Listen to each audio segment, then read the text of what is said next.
Welcome to another edition of One-on-One with Mitch Lafon. Joining me this week, the legendary and always affable George Thorogood, currently on the Badder Than Ever tour, swinging through Canada and upstate New York, coming to my part of the world on May 7th at the Metropolis in Montreal, Quebec, Canada. $1 from every ticket sold goes to the Leukemia and Lymphoma Society of Canada. There is also a special T-shirt that will be on sale with 100% of the proceeds also going to the Leukemia and Lymphoma Society of Canada. Take a listen to this interview because at the end, as I was on 3 hours sleep, I make a somewhat embarrassing mistake. And since I don't like editing out these interviews because I want them to be as whole and as genuine as possible, I left it in. And so you will hear me do something that probably shouldn't have said, but quite funny nonetheless. So I recall it is Montreal on May 7th at the Metropolis in Montreal, Quebec, Canada for the George Thorogood show. He's also going to be playing Ottawa, Ithaca, New York, Verona, New York, and others. Take a listen to the one, the only, George Thorogood. Montreal, Mitch. Hey, George, how are you? Bad to the bone. Yeah, pleasure to talk to you again. Montreal, Mitch. That's me. That is me. Can you hear me? Perfectly. Okay, great. So let's talk about. But by the way, how have you been? You know, things have been swinging pretty good for us, Mitch. We've been doing some. Canada, every time we come, gets better, and this time it's been no exception. Really great venues as always, great turnouts, and reception is just makes us feel right at home. Yeah, in fact, let's talk about this Canadian tour, the Badder Than Ever tour. You have done something unique on this one, or maybe not unique, but very much appreciated. You're donating $1 of every ticket to the Leukemia and Lymphoma Society of Canada. Talk to me about that. What made you decide to do that? And is it something that you're also doing in other territories, or is this really something just for Canada? We do it everywhere we go. There's not enough, as you know, as I do, there's not enough cash coming in for research for all diseases. Most people we know, and someone in our family came down, was diagnosed with this. Luckily, he made it, but it wasn't very pleasant. It's not pleasant when these things happen. I just feel that's just something that should be done. That's all. Yeah, and I certainly agree with that. And of course, you've gone that extra mile where you've got this exclusive T-shirt also that will be giving 100% of the proceeds to the charity. Yes. Well, you call it a charity. I call it a necessity. Yeah, you're right. How about that? Yeah, you're really right. And so let's talk about Canada in general. It's been 40 years of you coming up here. How has the market, or how has Canada treated you? Because I know that even out in Thunder Bay, Ontario, they made you an honorary citizen. Just talk to me a little bit about the relationship with the country. You know, it's been a unique one. Of all the countries we left, the United States, it's like it's like a real friendly neighbor. But it seems like when we come here, it's like a real friendly neighbor, but they act like nobody ever comes over to visit them. So ever since '78, they welcome us with open arms. And it's not true. I know there are other bands from all around the world that play in Canada. They just seem just a little more eager. Yeah, we love you up here. We do. Now, we spoke about the leukemia thing. In 1989, you were on an album called The Healer by John Lee Hooker. Your relationship with John goes back to 1971. Talk to me a little bit about that relationship and meeting him, and what did he mean to you? Was he like more than a friend? Was he a mentor? Talk to me about that. Well, relationship. in a lot of ways, he was. I mean, when I first picked up the guitar, I was always, turned on by John Lee Hooker's guitar style, and I found I could adapt to that very easily. And he was one of the first people for me to pick up the instrument. I was very fortunate because I knew that his music was marketable. There were bands like the Animals, for instance, the Soy Brown Boogie Band, John Hammond, who covered John Lee Hooker material, Canned Heat.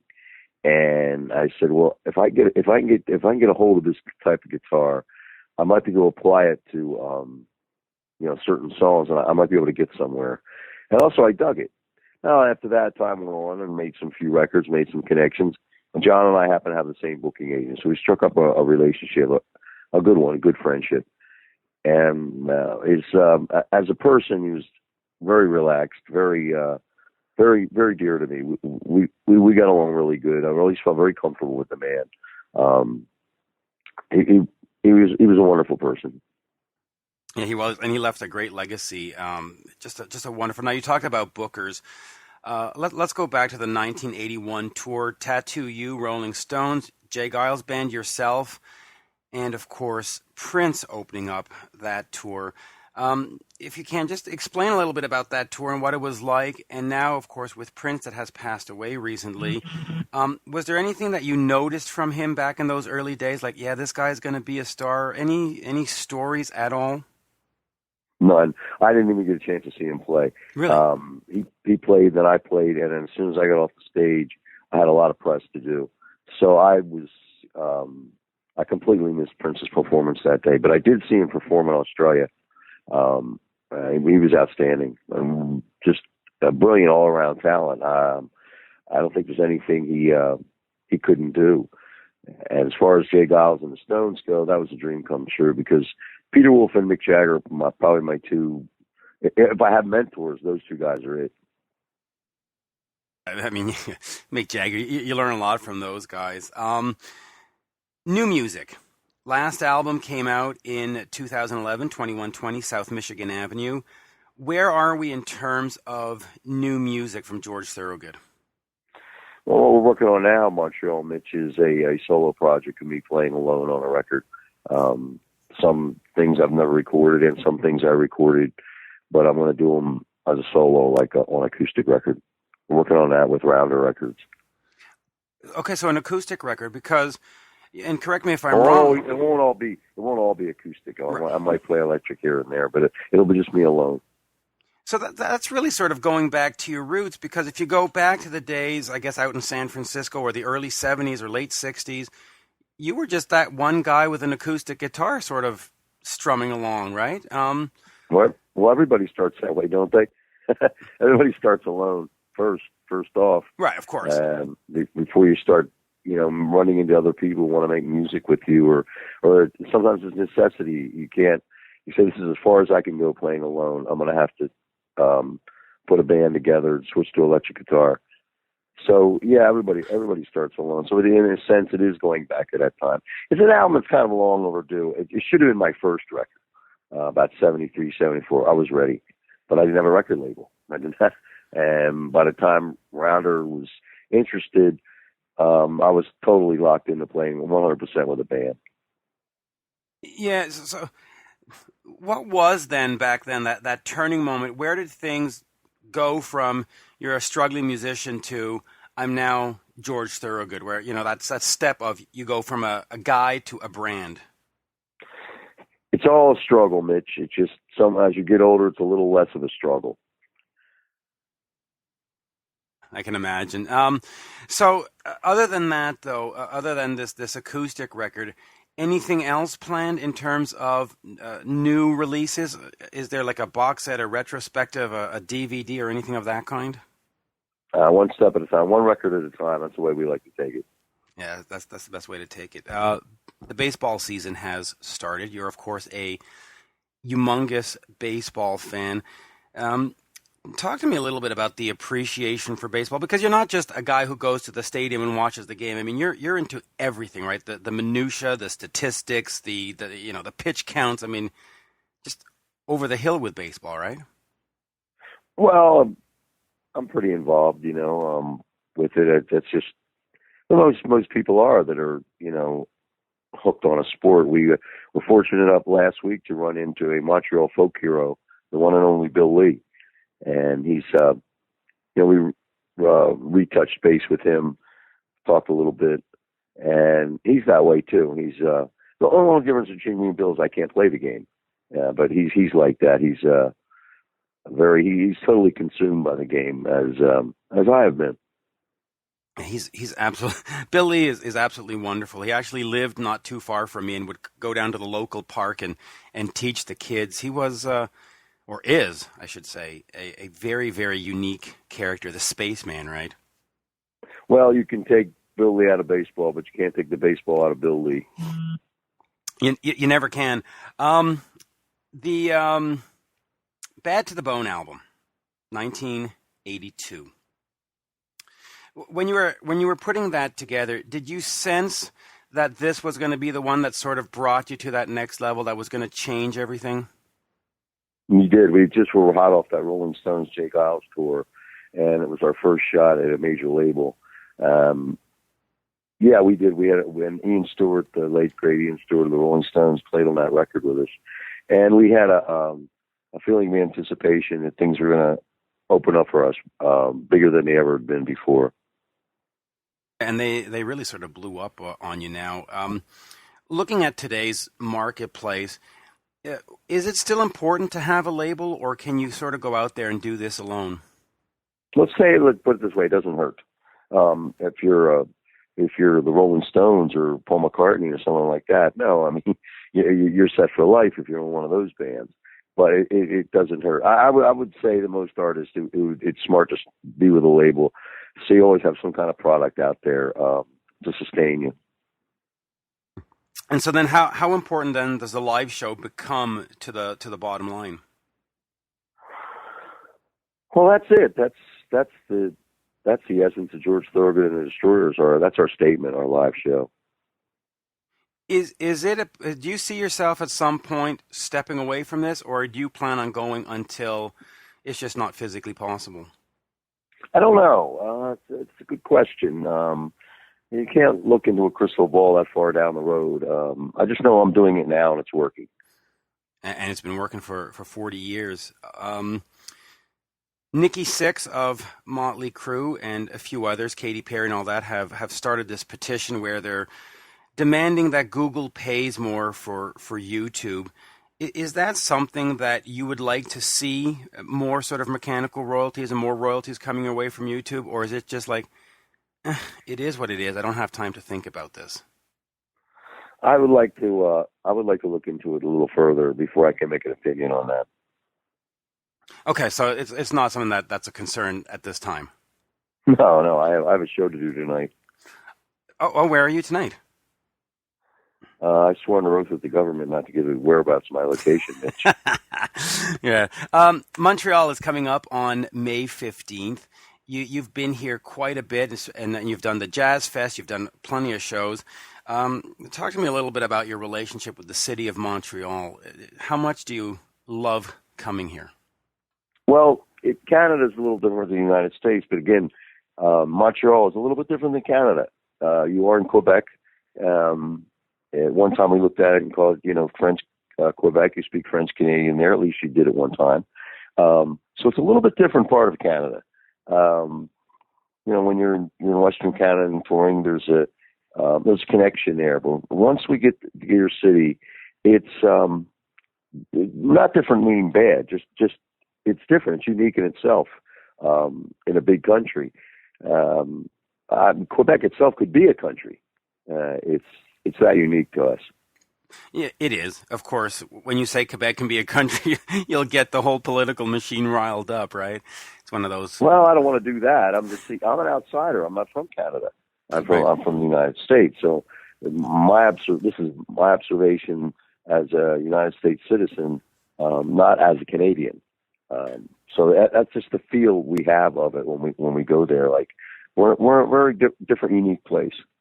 You recently mentioned that if the States elected Donald Trump, you actually would want to come and move to Canada. I'll go to Canada no matter who gets elected. How's that? That's an even better answer because it is such a great place. For you, looking back over the last 40 years, what would be sort of the career highlights for you? What are the ones where you look back and go, yeah, I'm proud of that day or that song or that album, or what are you sort of the touchstones for you? Well, there's things I've regretted and there's things I'm glad we did, but I couldn't say I'm moving too fast to be able to look in the rearview mirror. But even then, there's not a chance where once in a while you look back and say, yeah, that we were at the top of our game on that one. Maybe someday I will, if I have the time and the energy. Well, we should make the time at some point. After this tour is done, where do you go? What are the plans for the rest of 2016? We have multiple dates in the United States, and we're actually coming back to your country for a festival outside of Toronto in June. Oh, which one is that? It's one with Edgar Winter and April Wine. Oh. It's a blues festival. Oh, that'll be good. April Wine is great. I've been a sort of an outside fan of Chuck Berry. What has Chuck meant to you, or what do you think of Chuck as an artist? Well, Mitch, I'm very glad you brought that up. If I had to point a finger, I'd probably the single most important artist in all of rock and roll would be Chuck Berry, and I'll explain to you why. Chuck Berry and Bo Diddley were blues artists, and they both dug Howlin' Wolf and Muddy Waters and all that. And Chuck was a little bit more expansive than that. He liked Nat King Cole, he liked Frank Sinatra. He liked a lot of things, but he was the one link who was playing, strictly blues for a black market. He revved it up, put the rock and roll thing together. He brought rock and roll on television. He brought it on the American Bandstand. When he did Maybelline, it was totally unique, if anything anyone had ever heard. It was a combination of blues and country melted into a 2-minute song, Maybelline. Then he moved on to Roll of Beethoven and all those things, but he was a great lyricist. But he was the link between taking the blues and forming it into a rock and roll form. And people like Keith Richards and John Lennon, people like that, influential artists, Bob Dylan, they took note of that. So it was almost like Chuck stepped in and turned the world. After all, he was the one who coined the phrase, roll over Beethoven and tell Tchaikovsky the news. Mm-hmm. I mean, that's not just a musical statement, that's a social statement. And Chuck Berry made it. What he was saying was to people who were in old-time classic music or music from the past, wake up and smell the roses. This is what's happening. And he was the one that did that. So I would have to say he's the most important one. And besides that, Mitch, the two highest profile rock stars in the world right now at this time are probably Bob Dylan and Paul McCartney. Am I wrong? No, it's amazing though that they've been able to maintain a career for that long, especially in this industry that likes to eat their young and likes to, give you one hit wonders and let's move on to the next thing, right? No, I'm not finished with that point. My point being is how important Chuck Berry is that if Chuck Berry was in his hotel room, McCartney came into the lobby and said, I want to see Chuck. Chuck could say, well, he's going to have to wait about 20 minutes. I'm not ready yet. McCartney would wait. The world waits for McCartney, but McCartney would wait for Chuck Berry. You see what I'm saying? Oh, absolutely. Absolutely. And same with Dylan. If Dylan said, hey, man, I want to see Chuck, he said, well, Chuck's having his breakfast. You have to wait about an hour. He would wait for him. Bob Dylan doesn't wait for anybody, but I think for Chuck Berry, he would wait. Yeah, I agree. And it's sort of a shame that he hasn't had a bigger due in sort of the folklore of modern media and stuff like that. We seem to have forgotten him, and he's sort of the cornerstone of everything that came after. I think the Beatles and Elvis and all that have to look at Chuck Berry and say, that's the guy. This is where it started. Well, then, if I'm saying it, I know others are. Yeah. So I think Chuck has found his due. Have you ever worked with Chuck? In a form, yes. I did a television show with him, with Stevie Ray Vaughan and John Denver. We did a TV show. And I bumped into him several times, handshake and hello, a wink and a nod, and how you doing, see you later, alligator, kind of a thing. But worked with him, like recorded with him or anything like that, no. Yeah, that certainly would have been. I did a festival with him in Europe. We did a festival together. We played, and then he played. I think it was in Switzerland. Wow, that must have been a fun ride for you. I forgot my next question. So there you go. So Chuck Berry, Montreal on May 15th for George Thorogood. Always a pleasure to speak with you, George. I love it. I think it's Three times before May.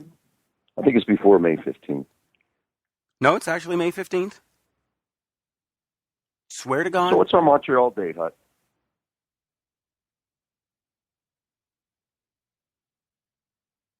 Hold on. No, because we finish on May 14th, and I fly home on the 15th. Really? That's Oh, look at that. I have the wrong info. It's May 7th. There you go. May 7th, right? Correct. You got it. Now you got it right. Now I got it right. I've been saying the wrong nights. I guess that's what happens when you try to do an interview on 3 hours sleep. So Uh-oh. There you go. But there you go. Always a pleasure, George. Of course, May 7th at the Metropolis for George again this year. Fantastic talking to you. And, thank you for supporting the Leukemia and Lymphoma Society of Canada. That means a lot to me to see an artist come out from another country and do that for us locally. Rock and roll never sleeps. It just passes out. That's right. And I'll see you at the show on the 7th. I've got my tickets and I will be there. Au revoir. Merci. Thank you, sir. Bye-bye. Cheers. And there you have it, folks, my interview with the legendary George Thorogood. And let me just repeat, he is playing the Metropolis in Montreal, Quebec, Canada on May 7th. Let us underline that. It is May 7th. Thank you for listening. Do check me out at Mitch Lafon on Twitter, one-on-one Mitch Lafon on Facebook, and head over to georgethorogood.com. If you can't get out to a show, buy yourself that special Destroyer Blood Drop t-shirt and help in his quest to eradicate leukemia and lymphoma. Thank you, folks, and thank you for listening. Bye for now. Oh, my.